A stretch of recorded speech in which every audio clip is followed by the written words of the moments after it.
Hello everyone.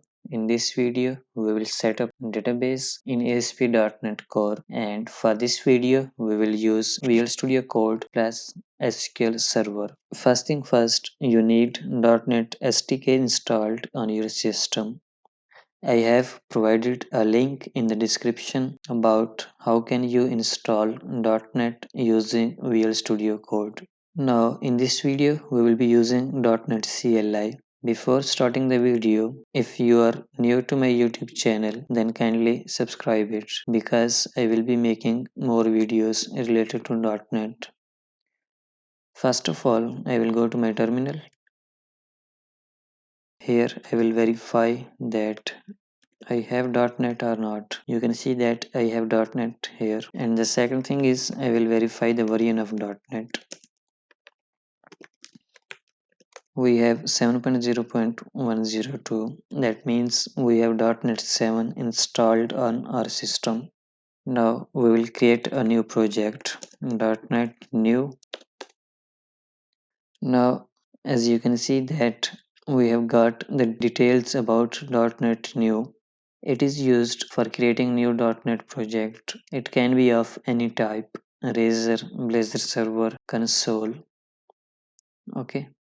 Now let's have a list of new projects that we can create.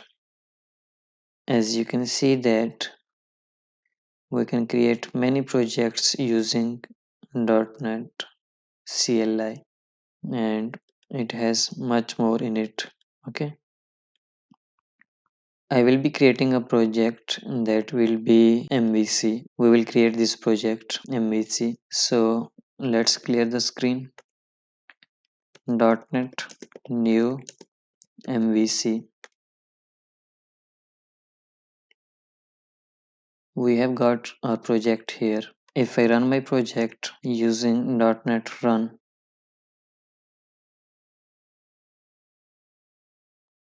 it is running and I will be following this link. Okay, you can see that we have got our project here. I will be closing it.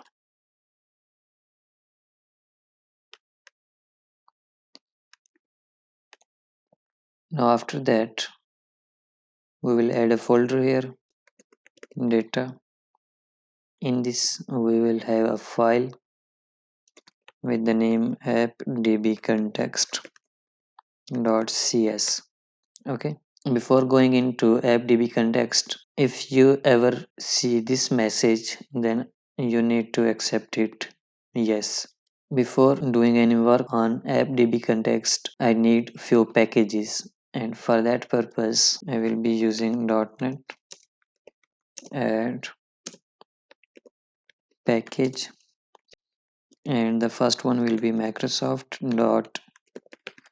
entity framework core.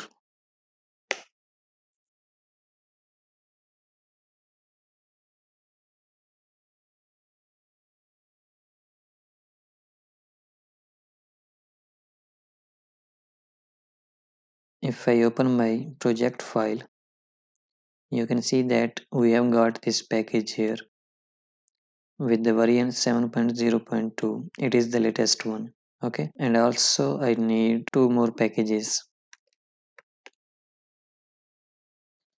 .NET add package, and here I will be using SQL Server.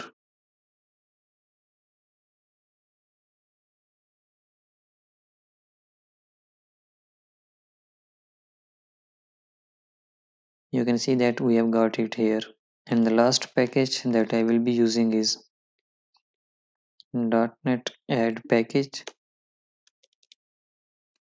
dot tools.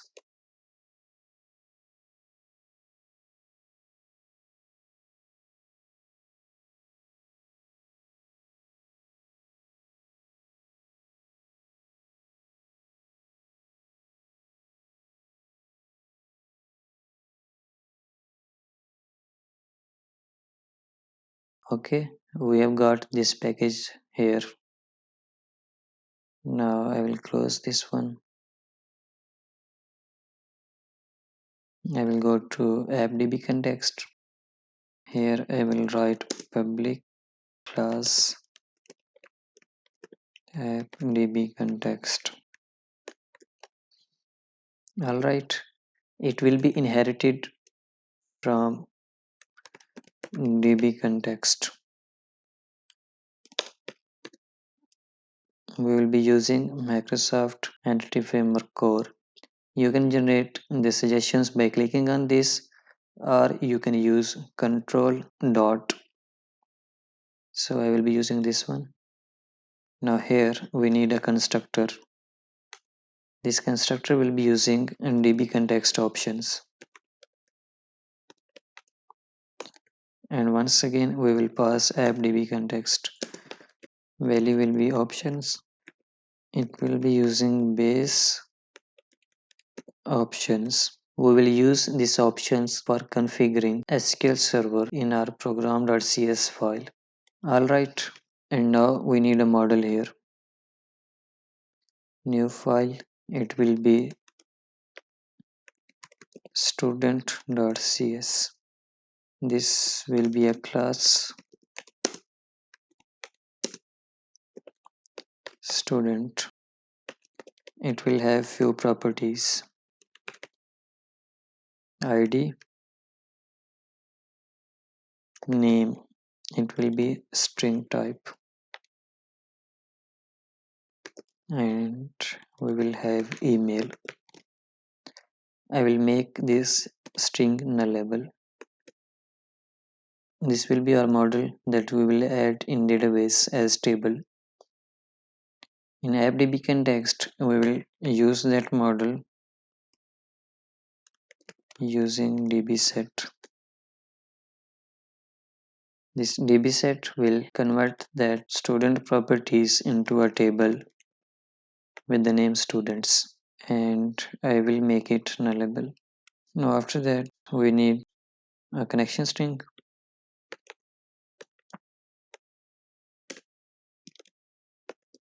Its value will be default.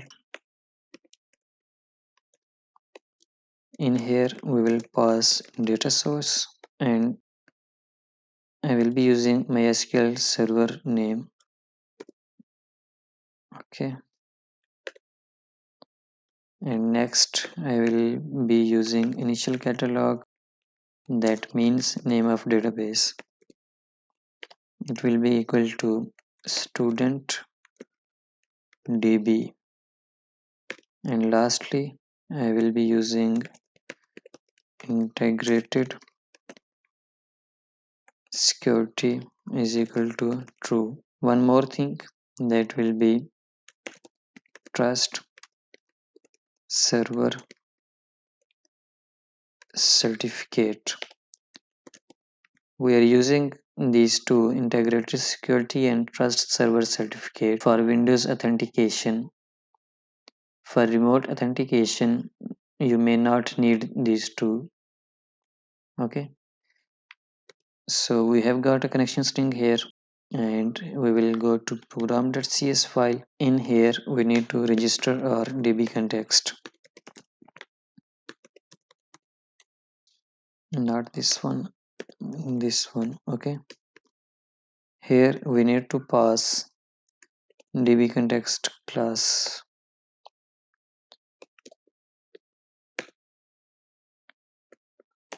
In here we will pass options.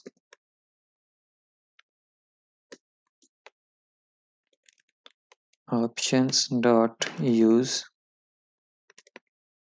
SQL server. Alright, in this SQL server we will be passing the value of connection string. We can get the value of connection string using builder dot configuration dot get connection string. Okay, here we will pass the name of connection string. In our case we are using it as default. Now we have configured database. The last thing is to run the migrations. I will go to my terminal.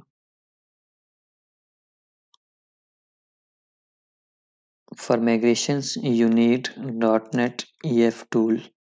Okay, if I press enter, you can see that I have got the information about Entity Framework Core and it is already installed. If you don't have .NET EF installed, you can use this command .NET tool installed global .NET EF. This will install .NET Entity Framework globally. I have already installed this one, so I will not use this command now.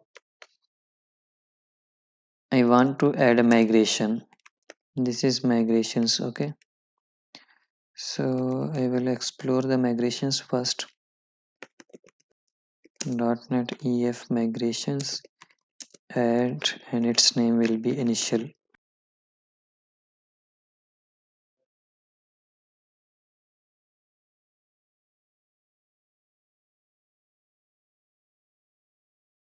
After this, we have got a migrations folder here, and it has an initial.c# file. In here, as you can see that we have got a down method and we have got an up method. This down method is dropping the table students. Why? Because we are creating the students table in the up method. So if any students table already exists, it will drop that table. And in the up method, we have the code that will be sent to the database.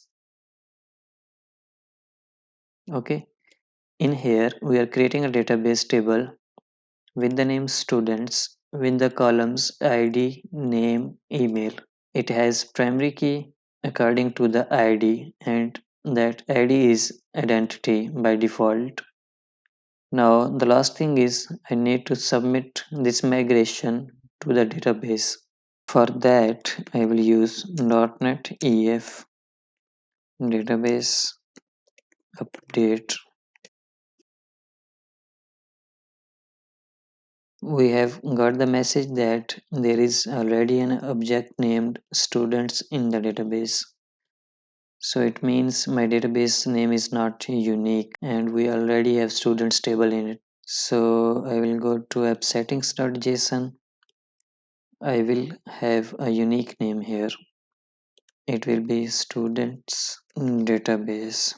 I hope so this name doesn't exist in my database. Now I will run the migration once again. .NET EF database update.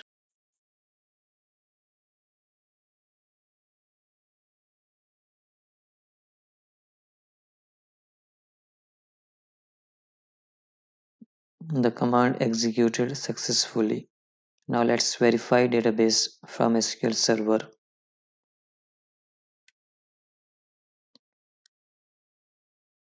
I will click on my databases and refresh this one.